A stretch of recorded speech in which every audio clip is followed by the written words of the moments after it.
Y para exponerlo tenemos al profesor Alfonso Zambrano Pasquel, o Pascuel. El profesor Alfonso Zambrano es abogado y doctor en Derecho y doctor de la Universidad Laica Vicente Rocafuerte, Guayaquil, profesor de la Universidad Católica Santiago de Guayaquil. En su larga carrera como docente se ha desempeñado como profesor de Derecho Penal Parte General, Derecho Penal Parte Especial, profesor de Derecho Procesal Penal, de Criminología y de Política Criminal. Ha publicado más de 50 libros en Argentina, en Perú, en Colombia, en Chile y en Ecuador, en los que abarca diversas materias en que ha ejercido la docencia e incluso ha tenido un importante desarrollo en Derecho Constitucional y en el Sistema Interamericano de Derechos Humanos. Ha sido profesor de posgrado de la Universidad Central de Venezuela, de la Universidad Dina Simón Bolívar de Quito, de la Universidad Nacional de Loja y del Instituto Superior de Criminología Jorge Zavala en la Universidad de Guayaquil, del cual es nombrado subdirector. Entonces le pedimos al profesor Alfonso Zambrano Pascuel que active su micrófono, ya lo hemos activado, y le damos la bienvenida a esta quinta jornada sobre derecho penal, sobre bioética y derecho penal. Profesor Alfonso, bienvenido, saludos de Venezuela, nos encanta que desde Ecuador nos muestre su visión. Muy buenas tardes, muchísimas gracias, profesor Julio Alejandro Pérez, muy reconocido como el profesor Carlos Simón Bello Rengifo. Algún momento fue, yo digo, mi anfitrión en la Universidad Central de Caracas, cuando yo tuve el privilegio de ser profesor de posgrado. Yo me tomo brevísimos minutos para simplemente recordar mi tránsito por las universidades venezolanas. Esto último ocurrió en el año 97, pero antes había estado en el Instituto de Criminología del Zulia, también como docente, conferenciante con la profesora Lolita Nillar de Castro. Guardo muchísimo cariño y recuerdos también a la profesora Rosa del Olmo, prólogo de algún libro mío de criminología, y también en la Universidad de los Andes, la ULA de Mérida. Tuve la suerte o privilegio también de compartir más de una ocasión algún evento, así que mucho afecto y mucha gratitud para Venezuela y sus universidades. Cuando yo recibo el encargo, la invitación, ajustando la temática a bioética, me pareció oportuno hacer una presentación sobre el tema de la eutanasia. Está en debate, sin duda. Yo pensaría que la eutanasia va a estar en debate, igual que pasa con el aborto, igual que pasa con la pena de muerte. A unos les gusta y a otros no, pero además, en el tema de la eutanasia, el debate puede ir de lo religioso, lo ético, lo moral, lo legal, y hay un segmento que yo le dedico a lo constitucional, y ya vamos a ver por qué. No ha sido pacífica la controversia. Yo recuerdo 1985, en UNAM de México participábamos en un congreso de criminología y estaba el profesor emérito, catedrático emérito, Antonio Benintán y Piña, sacerdote jesuita vasco, y yo le pregunté, él tenía un trabajo sobre eutanasia, y le pregunté qué opinaba. Y de ahí surgió una relación de amistad de mucho tiempo. Y él me dijo, mira Alfonso, hay que reconocerle, estoy hablando 1985, hay que reconocerle a todo ciudadano. Ahora, pues en la terminología moderna, ciudadana, en nuestro tiempo, en mi tiempo, para ciudadano, había, yo diría, equidad de género. Dice, el derecho ¿a qué? A vivir y a morir con dignidad. Y me dijo, me dijo, una máquina es invento de Dios o creación de Dios o del hombre. Le digo, del hombre. Entonces, si Dios quiere que superviva sin estar conectado a la máquina, es designio de Dios. Fíjense qué experiencia de un catedrático que además era sacerdote jesuita vasco sobre el tema. En algún momento, en Ecuador, para el año 1992, trabajaba en el proyecto de Código Penal, algunas de las actividades que he hecho. También he sido uno de los coautores del Código de Procedimientos Penales, ya en el modelo acusatorio del primer código del año 2000. Pero para el año 92, y la nueva Naciones Unidas, que estaba dirigida por un queridísimo amigo, como hermano mayor le digo a Raúl Zaffaroni, Eugenio Raúl, Él dirigía un proyecto de nuevo Código Penal para Ecuador y don Manuel Ribacova y Ribacova, catedrático en mérito también español, que había sido el director de la tesis doctoral del profesor Zaffaroni en la Universidad del Litoral. Ambos codirigían el proyecto de Código Penal para Ecuador. Y don Manuel en aquella ocasión, 1992, entre los insumos de trabajo, planteó la conveniencia de considerar también el homicidio piadoso, que estaba considerado en la legislación española. Pero ya para la parte especial ya no estaba don Manolo ni el profesor Zaffaroni, y entonces eso quedó como insumo de trabajo. Para el año 2010, un jurista, joven jurista ecuatoriano que trabaja cerca en la... Tenemos un grupo, una especie de corporación Academia Ecuatoriana de Ciencias Penales y Criminológicas. Fernando Llávar Umpierres es el director. En el año 2010 empezó Fernando Llávar a hablar en los foros sobre el homicidio piadoso. Y para el año 2014-2015 hizo una propuesta legislativa a la Asamblea. No pasó. Pero quería plantear estos antecedentes. Cuando en general estamos pensando en la posibilidad del acortamiento de la vida, y por eso dije, dejo las discusiones filosóficas, éticas, religiosas, no es el momento además. Pero estamos pensando en la posibilidad de acortar la vida. Yo digo, a ver, veamos en qué circunstancias. Se trata de una enfermedad grave, terminal, que está en un proceso irreversible. Además, quien está experimentando esta afectación grave o gravísima tiene un sufrimiento insoportable ya, al dolor, que no hay paliativo que sirva, porque además los paliativos surgen en cierto momento y luego hay un proceso ya de tolerancia al paliativo, incluyendo la morfina, los vuelve hasta dependientes, pero llega un momento que necesita una carga mayor. Entonces, realmente está en un callejón, como yo digo, de la muerte. Y hay además la petición insistente, reiterada del enfermo, que solicita que alguien lo asista, lo ayude para terminar con ese sufrimiento. Y por eso se habla incluso de homicidio piadoso, que lo ha tenido España. Ya sabemos en España que se produce ya la despenalización de la asistencia incluso al suicidio. Y lo tenía España, lo tenía Colombia y lo tenía Perú. Donde además ha sido, y por eso dije la importancia de la incidencia constitucional, para encontrar una mejor respuesta frente a la figura del homicidio piadoso. Se habla de eutanasia activa, que podría ser apreciada como todas aquellas acciones u omisiones, no hacer algo, consistentes en no activar o en retirar determinados remedios curativos con el fin de acelerar la muerte del paciente, con su consentimiento en principio. Por ejemplo, no colocar un respirador, o cuando el cuadro es de tal irreversibilidad, desconectarlo. El paciente tiene diagnosticada una muerte segura y además está afectado de graves padecimientos.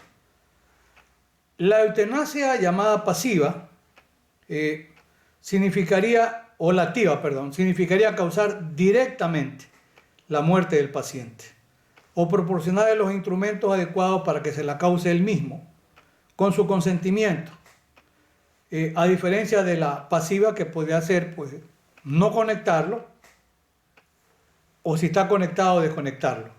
Y hay el auxilio médico ejecutivo al suicidio, incluyendo el auxilio médico al suicidio que no sea eutanásico, como ya vamos a ver en el tema de lo que ha significado, por ejemplo, en Alemania, con una sentencia del Tribunal Constitucional Alemán del año 2020.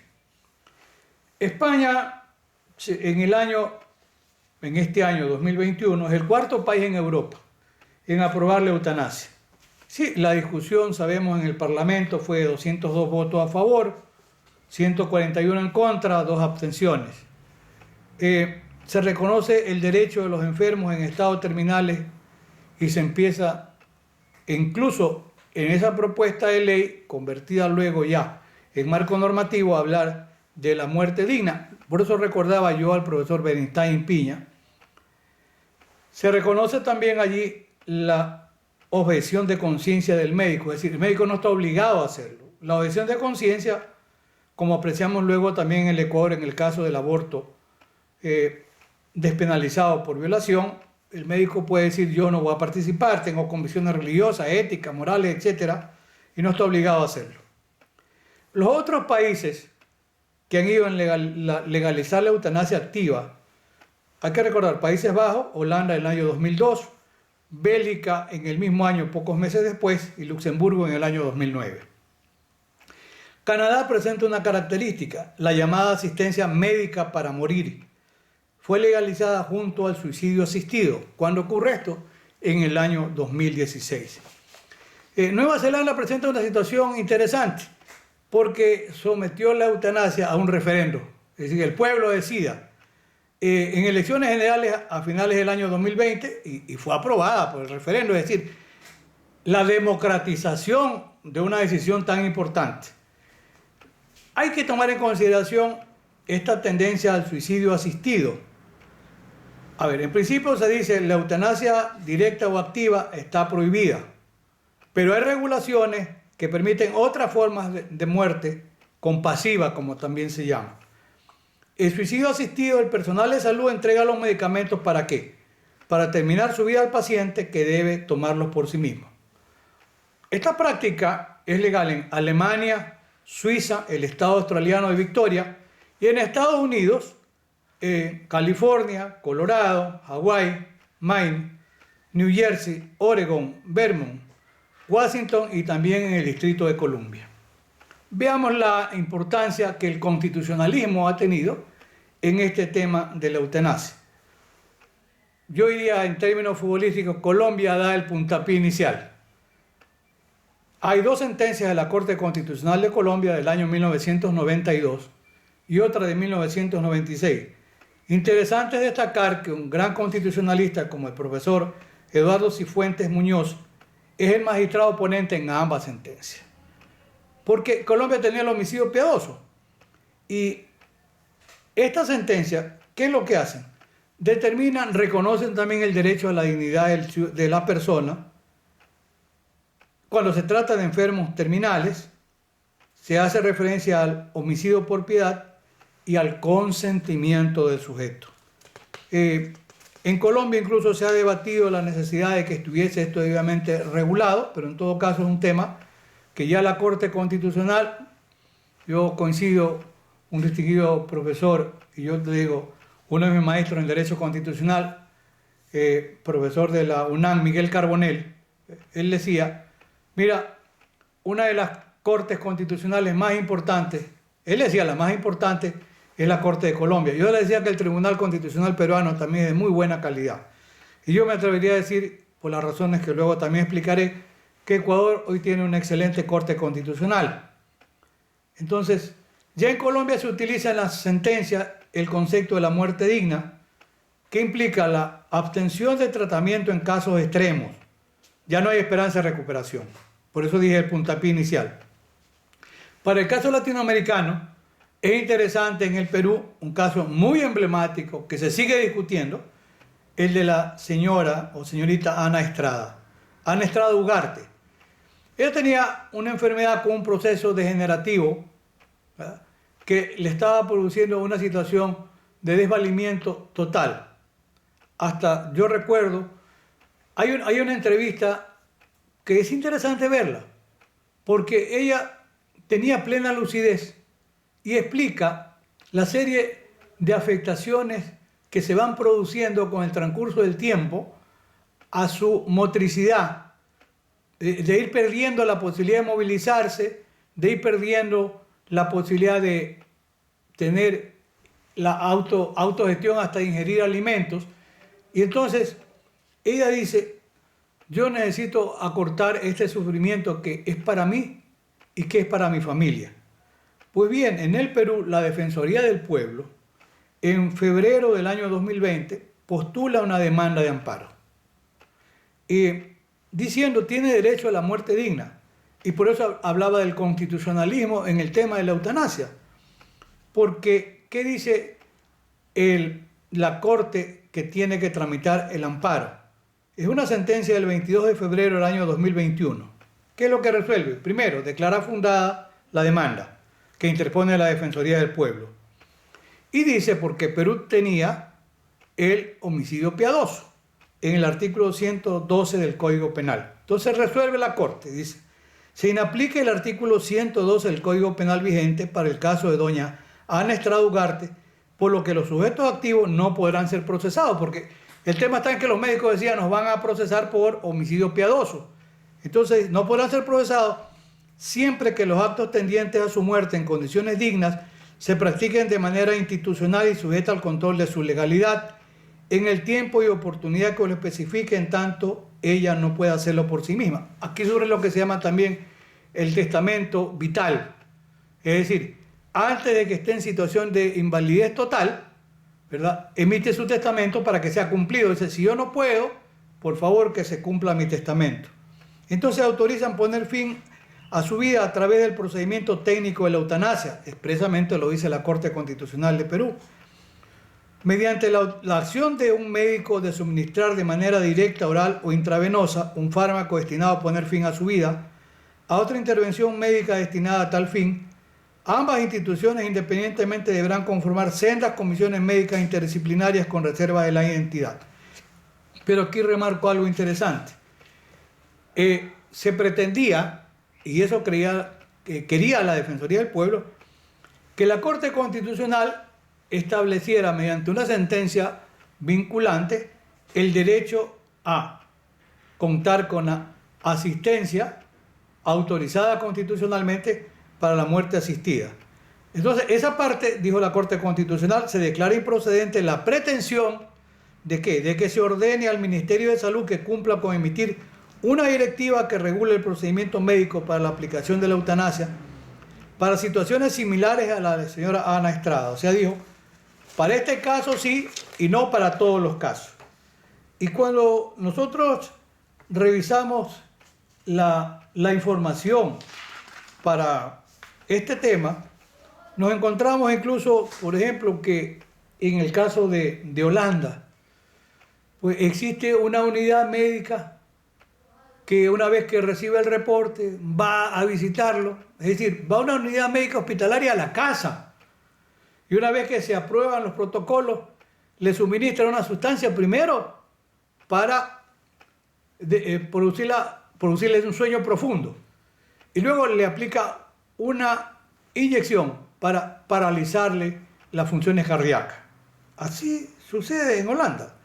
No obstante, hay casos en Holanda en el que una señora había hecho un testamento vital.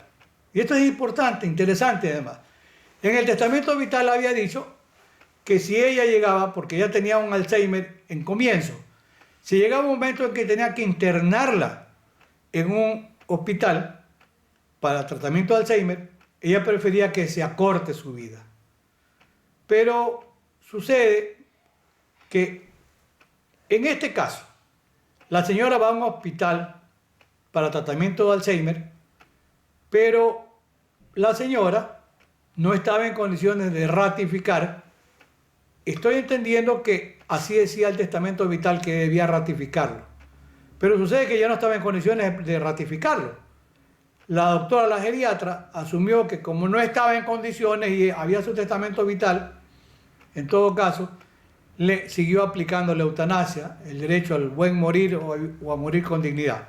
En ese caso fue procesada la médico porque se dijo que no había ella solicitado la ratificación, no obstante que había la anuencia de los parientes. El caso de Alemania es importante y es emblemático, porque, no es que despenaliza la eutanasia, sino que Alemania despenaliza el auxilio al suicidio. Incluso esto motiva una gran preocupación de un notable jurista como el profesor Juan José Moreso de la Pompeu Fabra, que a propósito, otro distinguido profesor de la Pompeu Fabra, Jesús Silva Sánchez, es totalmente contrario a la eutanasia, al homicidio piadoso, etc. Totalmente contrario. Pero el profesor Juan José Moreso que es un gran filósofo además, tiene una actitud diferente y acepta la permisividad en determinadas condiciones. Habría que leer las reflexiones del profesor Moreso. Y con respecto al tema de la jurisprudencia del Tribunal Constitucional de Alemania, fíjense, hace reflexiones en referencia a la dignidad humana reconocida en el artículo 1.1 de la Ley Fundamental de Bonn.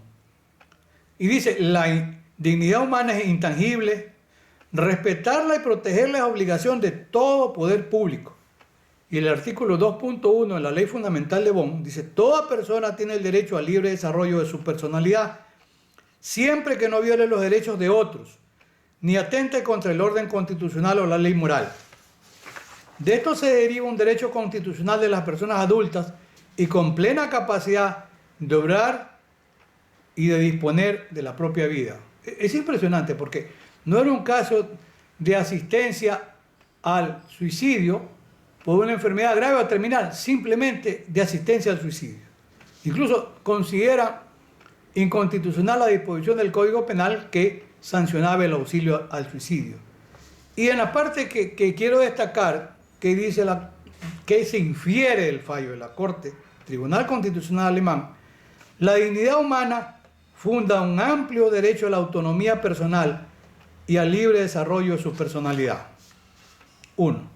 2. La autonomía personal y el libre desarrollo de la personalidad implican el derecho constitucional irrestricto de personas adultas que muestran una voluntad clara y notable al respecto. ¿A qué? A disponer de su propia vida. 3.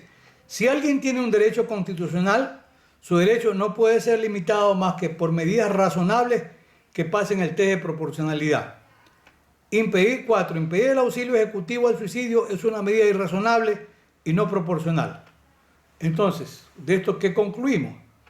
Penar el auxilio ejecutivo al suicidio, de acuerdo con esta sentencia del Tribunal Constitucional Alemán, es inconstitucional.